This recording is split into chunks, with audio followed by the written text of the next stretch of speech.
Impressionism. The artistic movement of the 19th century in Europe was totally different in its nature and practice. Art became more and more individualistic. Impressionism was the beginning of a new form of art, which no more carried on the artistic ideology of their predecessors. Under the leadership of Monet, few French art students went out to the countryside to study the effect of light and shade. Impressionist style could be identified with the patches of brush strokes on the canvas with pure colors. The artists like Monet, Manet, Degas, and Renoir were the prominent painters of this group. There are many other followers of Monet, painted under the influence of Impressionism. Pissarro, Sisley, Corot, and Millet left impressions of the work in this style. The theories and techniques of Impressionism were criticized and adopted by many painters in the later period. Seurat, Cézanne, Van Gogh, and Gauguin were labeled by art historians as post-impressionist painters. These painters were followed by many young painters who were equally impressed with those masters but preferred to develop their own styles of painting and ideas. The painters like Munch, Redon, Toula-Lautrec, and Henri Rousseau pursued their individual styles with the inspirations from the Impressionist and Post-Impressionist. Camille Corot. He was one of the members of the group of art students who went to Barbizon countryside to paint landscapes and was one of the members of Impressionist group. He mainly painted landscapes, preferably on the spot like other Impressionist painters. The painting is a riverside scene with very bright light falling all over the space. The freshness of the colors is a particular characteristic of Corot's paintings. His use of oil colors indicates his experience in handling English watercolor style. Camille Pissarro. His creation, Potato Harvest. Pissarro accompanied his classmates to the countryside for outdoor painting. He was impressed by Monet's style and used the technique of Impressionism. He did not use the full color range of the Impressionist but restricted himself in strokes of full-loaded brush. The Potato Harvest is one of his landscapes in the same style which was painted in the later period when he could adopt the Impressionist method of using pure colors. The whole composition is rendered in terms of color patches to build the robust forms on a flat space in the foreground while the background shows some suggestion of hills. Jean-François Millet is one of the masterpieces, The Gleaners. Millet was a realist painter and follower of Courbet. After he met the Impressionist painters, he found the techniques of the Impressionism suitable for his works. His subjects were mainly of peasants' life. The Gleaners is a painting in which he wanted to show the hard life of the rural woman in the field. The drawings of the figures are simplified and emphasis is on the forms of the plastic masses. The rendering of his colors is very different from the Impressionist, but use of natural light is supposed to be done under the influence of Impressionist theory. Alfred Sisley. His beautiful landscape, The Bridge at Morat. Like his Impressionist friends, Sisley loved to paint landscape, painting on the spot. This painting is an outdoor study to capture the play of light on objects of different hues. The artist used a palette of pure colors and without mixing these colors on the palette, he laid thick colors directly on the canvas. The shadow part of the bridge shows reflection of colors which are typically an Impressionist style. Though the strokes are not as large as that of Monet, but Sisley could create a kind of natural atmosphere in the landscape. Georges-Pierre Seurat.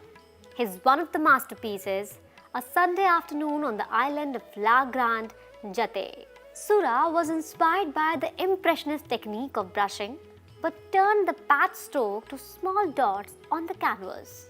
His style is known as pointillism. This painting is painted with dots of different colors: blue, red, yellow, and green.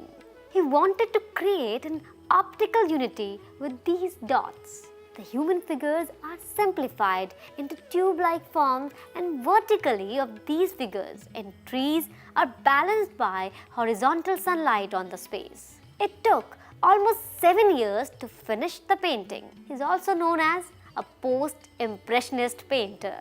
Paul Gauguin. His masterpiece is Yellow Christ. Gauguin is a major figure of the four post-impressionist painters, a sharebroker turned into a painter under the influence of his impressionist friends. Gauguin was disgusted and tired of the city life and escaped to Polynesian island to start a new life. Most of his famous works were painted in the different island of Pacific South Seas. Yellow Christ is his masterpiece, which is painted in a symbolic synthetic style. He used colors for its symbolic values. So the body color of Jesus is yellow, as he sacrificed his blood for humanity. And all the trees are drenched with his blood and turned into red. Edvard Munch. His masterpiece is Scream.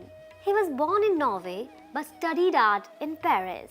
He was influenced by post-impressionist painters Seurat, Gauguin and Van Gogh. The Scream is the most famous painting by Munch. The design is primarily in terms of line, even though the painting was executed in oils which swirl over the canvas in a manner suggesting Van Gogh's turbulent color. The distorted figure and grotesque head express the frightened girl's experience of the horror of First World War. Adelon Redon. His masterpiece is Ophelia Among the Flowers. Redon was an admirer of Gauguin. The influence of Gauguin, Adelon Redon. His masterpiece is Ophelia Among the Flowers. Redon was an admirer of Gauguin. The influence of Gauguin was very clear in his paintings. Most of his works had the roots in his dream, which is sometimes described as spiritualistic naturalism.